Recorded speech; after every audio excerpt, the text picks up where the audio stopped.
1997 সালে প্রতিষ্ঠিত হয়ে আদ্দিন আকিজ গ্রুপের একটি সাব বিজনেস ইউনিট হিসাবে গরিব ও মেহনতি মানুষকে সেবা দান করার উদ্দেশ্যেই অলাভজনক প্রতিষ্ঠান হিসাবে দীর্ঘ 2 যুগ ধরে বাংলাদেশে সুনাম গ্রহণ করে আসছে।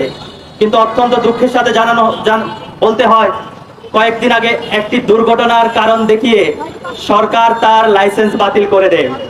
দুর্ঘটনা স্বাভাবিক একটা ঘটনা, অবশ্যই আমাদের সবাইকে দুর্ঘটনাটা এড়িয়ে চলার জন্য সর্বোচ্চ চেষ্টা করতে হবে। কিন্তু দুর্ঘটনার জের ধরে একটা প্রতিষ্ঠানের লাইসেন্স বাতিল করে দেওয়া, এর পিছনে কি দুর্ঘটনা নাকি অন্য কোনো ষড়যন্ত্র, নাকি ষড়যন্ত্র করে দুর্ঘটনা ঘটনা হয়েছে, এটা আমাদেরকে এখন চিন্তা করতে হচ্ছে। না হলে দুর্ঘটনা হলে কি হতো, আমাদের বাংলাদেশের প্রচলিত আইন অনুসারে ওই কারণের জন্য যথাযথ ব্যবস্থা না নিয়ে কেন একটা প্রতিষ্ঠানকে বন্ধ করে দেওয়া হলো। সুতরাং আমরা আজকে এই মানববন্ধন থেকে বলতে চাই, যারা গরিব ও মেহনতি মানুষের জন্য কাজ করে থাকেন, সরকার তাদেরকে পুরস্কৃত করবে। সরকার তাদেরকে পুরস্কৃত না করে উল্টো তাদের প্রতিষ্ঠান বন্ধ করে দিচ্ছে। এটা নিশ্চয়ই আমরা এখান থেকে ধিক্কার জানিয়ে যাই।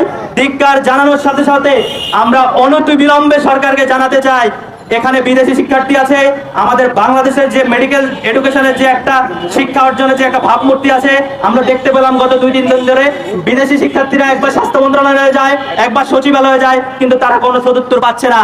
এটা ইন্টারন্যাশনাল মিডিয়াতে যাচ্ছে, আমাদের মেডিকেলের ভাবমূর্তি নষ্ট হচ্ছে।